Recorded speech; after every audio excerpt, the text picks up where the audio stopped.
Coach Nikki Warren. I'm here in Lake Tahoe, and today we're talking about turning doubt and uncertainty and flipping it around to hope and clarity. So this is kind of a big topic, not just right now, because I think right now we feel a lot of uncertainty in our world, but even before all of this was happening, we felt a lot of uncertainty with a lot of things that happened in our life, because life is tough and there's things that are going to happen, and we can't expect every day in our lives to be a 10. We can't expect always to be happy, and we need to know that what we want to do is we want to train ourselves like Olympian athletes. We want to train ourselves to when challenges arrive and when uncertainty unfolds and when we have doubt about our health or doubt about our careers or our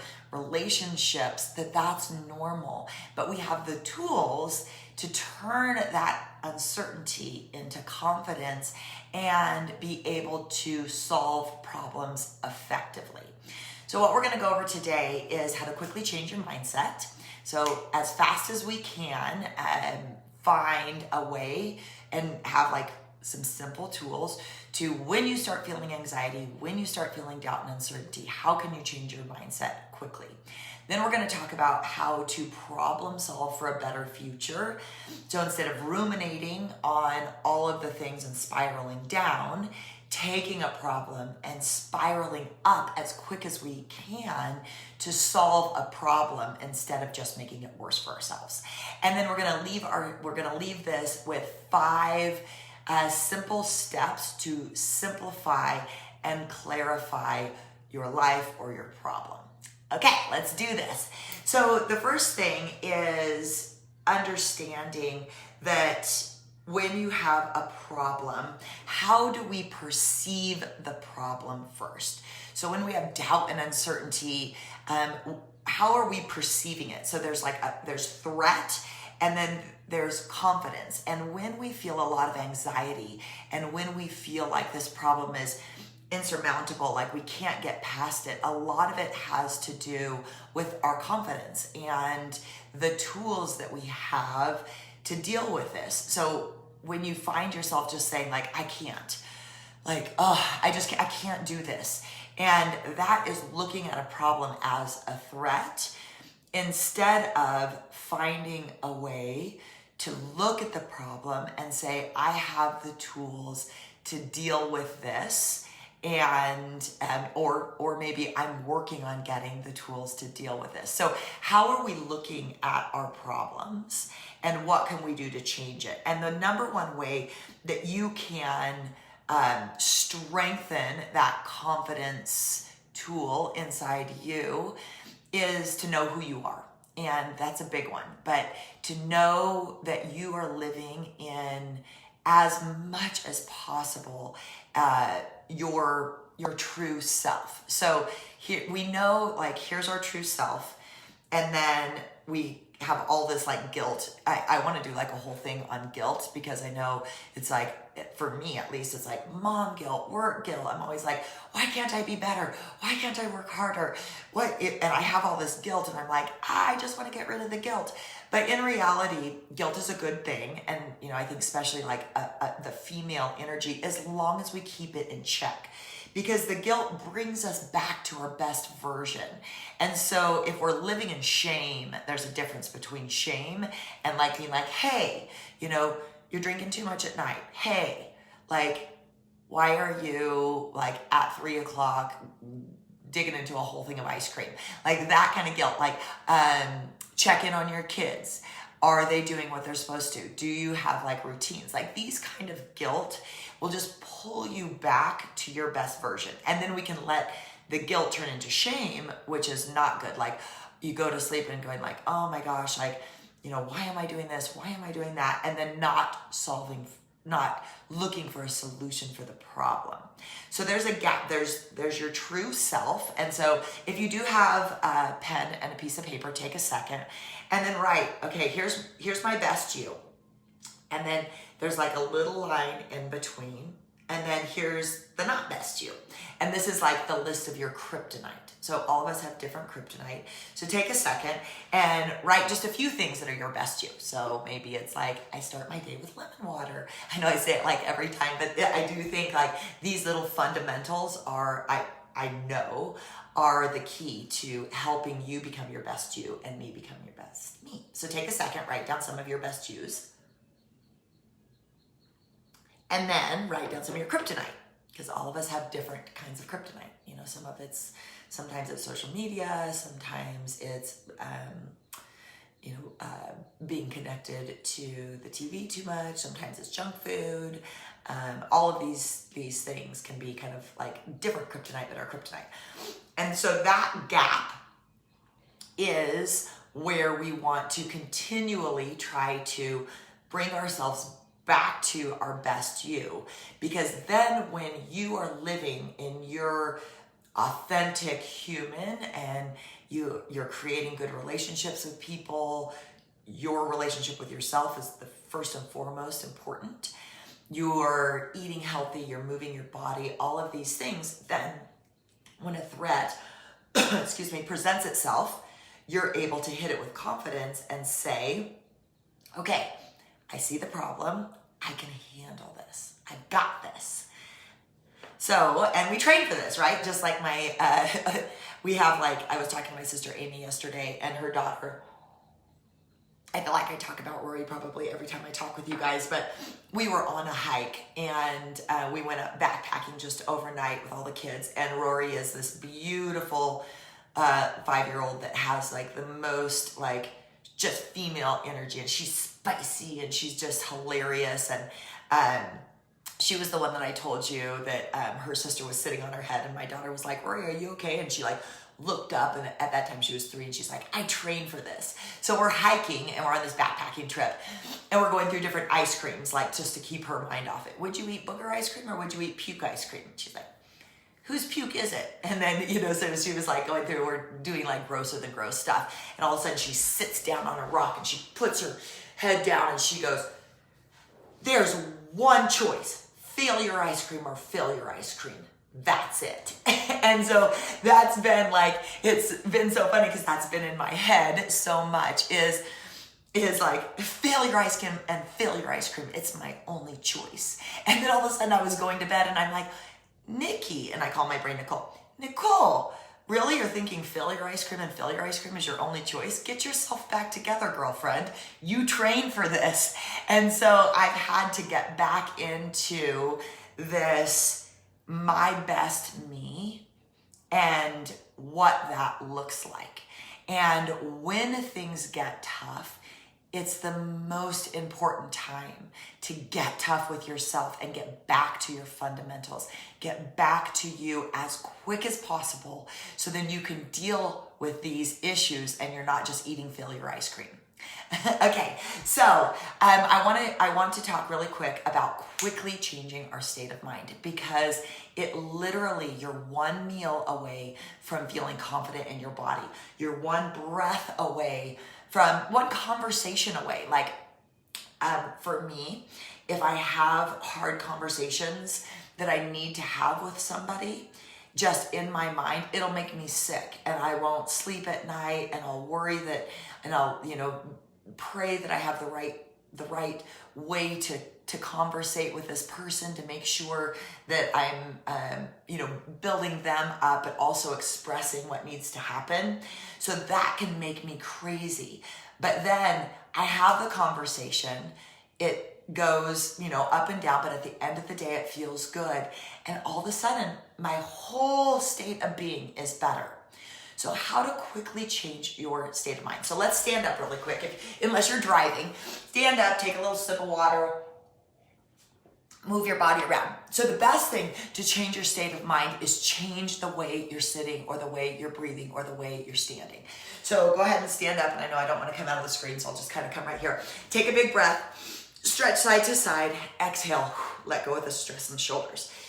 One more big breath. Now, breathing, we're going to talk a little bit about this kind of through this. Breathing is one of the most essential ways to change your state of being. So close your lips, breathe in through your nose as deep as you can, into your diaphragm. So let's do it together. Big exhale. Close your eyes for a second. Big exhale. Okay, now pick up the phone and make a call, or do one thing that creates action to change your state of mind. So it's very quick. It can be this session right now is called Hit the Reset, and it's like high intensity, so it's HIIT. It's Hit the Reset for Kaya, and that's what we're doing for the next 6 weeks. But it's hitting things as quick as possible and getting that. So if you're feeling, so right now, if you're feeling doubt and uncertainty in something, if it's a relationship, if it's your job, if it's your physical well-being, like whatever that is, and you want to turn that into hope and clarity, it takes about 3 breaths to fill up your body with energy, and then make one thing right now that you're going to do to help with that doubt and uncertainty. Okay, so changing your state of mind is take action right away. Don't ruminate on the problem. Pick up the phone or have a conversation or whatever that is as quick as possible. Breathe. And then maybe it's do a little exercise. And I know you're like, oh, Nikki always tells me to exercise. But I'm telling you, if like that's why we're hitting the reset, and that's why we picked like high intensity interval training, is because if you can get up and do like 5 burpees really quick, or you run around the block as fast as you can, that doubt and uncertainty turns into a biological change in your body where you feel the confidence to hit a problem with more confidence and the tools to be able to deal with it. Okay, so now how to solve a problem for a better future. So I wanted to, in our newsletter, I hope you get the Kaya newsletter because it comes out. Oh, thank you. I love our brick theme too of the high intent, that hit the reset. I think we all need it. So in this month's newsletter that we sent out, just search your email for it. We were talking about the serenity prayer, and this is something that I have like written down, and I read it quite often. And so you could just write down on your journal serenity prayer and see if this resonates with you. But God grant me the serenity to accept the things I cannot change, the courage to change the things I can, and the wisdom to know the difference. So when you are feeling anxiety and doubt with your human, who you are, and uncertainty, like just say this in your mind, like, God, grant me the wisdom to understand, like, what can I change and what can I not change? And it takes a lot of courage to change things that we can change. It takes a lot of courage to choose healthy beverages instead of beverages that help make us not sleep well. And it takes a lot of courage to eat differently than everybody else. It takes a lot of courage to have hard conversations, to build better relationships with people instead of just being like, oh, she was mean to me, she's cut out of my life forever. Like, you know, that's not courageous. If somebody was mean to you, they have their own things that they're dealing with on a high level. And it takes the courage to come and say, I see your pain. I want to be helpful. I can be that person that you yell at because I'm your friend and I'm okay with that and I forgive you. And that takes courage to have you can control a lot of things in your life, but you cannot control COVID. You cannot control, there's like the news and politics and all of these things. Not to say that we shouldn't vote or not to say all of that kind of stuff, because we do need to be an active participant. But watching the news, so one statistic that really resonated with me when I was working on this talk with you guys is the number one study. So I wanted to make sure that, okay, so the number one study, I want to read it so I'm relaying it to you correctly. The number one study that's been done on the predictor of anxiety. And this is so weird. So I was like, this was crazy. So the number one predictor of anxiety was the number of hours that people watch talk shows. And I was like, what? And I like looked again and again. The number one predictor of anxiety is the number of hours that we watch talk shows. So it took me a second to think about that. And then the next thing that I read is there was a big study on the Boston bombing, and people who watched 6+ hours of media on the Boston bombing had more PTSD than the people who were actually at and in the bombing. So PTSD is like something that when our stress levels go too high, our fight or flight is our body can't take it, and then it stores it, and then we have lots of issues later dealing with this one trauma. So when you're thinking about like what you're giving your mind constantly, is if you're watching the news about COVID and death, if you're watching all of the negative things, the people who are, losing their houses in fires, and you're constantly absorbed in that, you have more PTSD than if you lost your own home, or if you actually got COVID or lost somebody with COVID.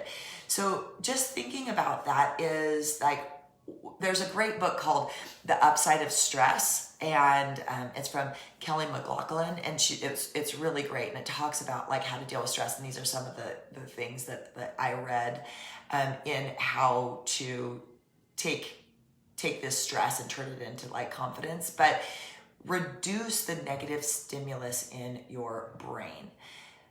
Live as much as you can with calm and confidence, and put positive things into your life. So I know that was like, that statistic like kind of blew me away, but it is important for us to like see what we can change, have the confidence to change it.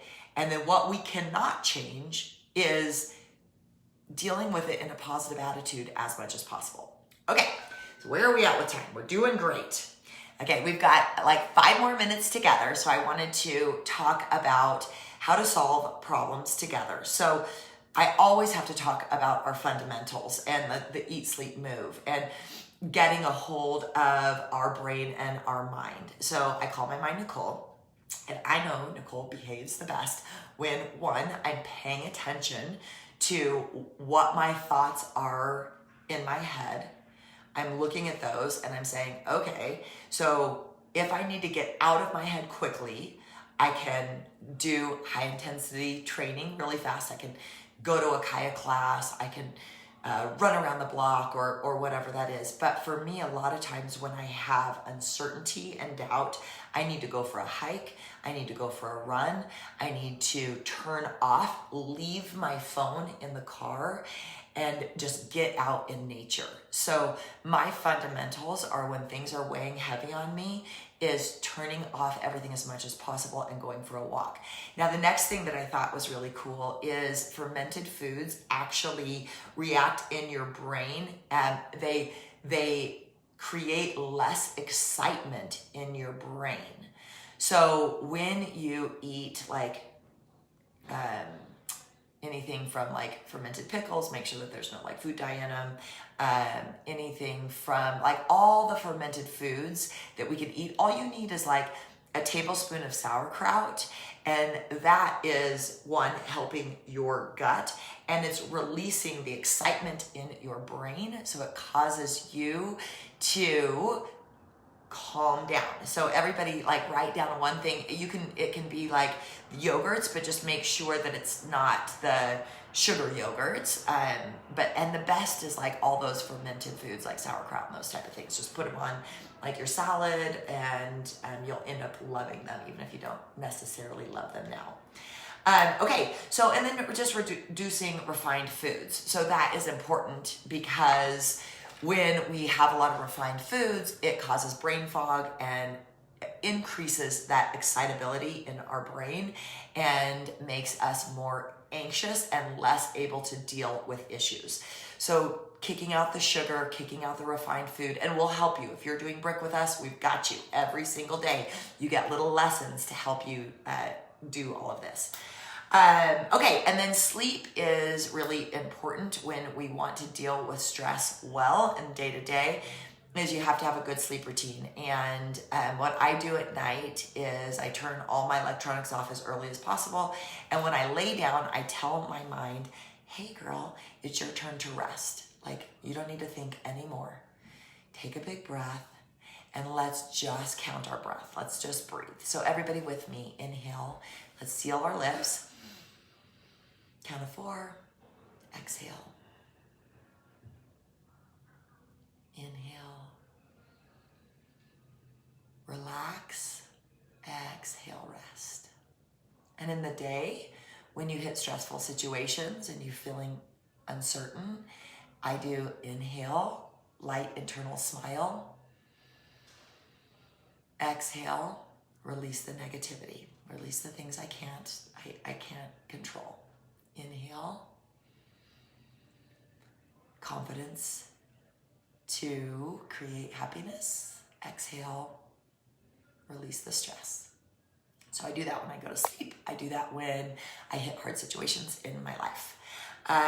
Breathing is something that is, you think it's like, well, all of us breathe and it's not that exciting, but all of us, or most of us, I shouldn't say all of us, most of us shallow breathe all day long, and especially when we're stressed. So we breathe through our mouth, we breathe into our lungs, into our chest, and that is shallow breathing.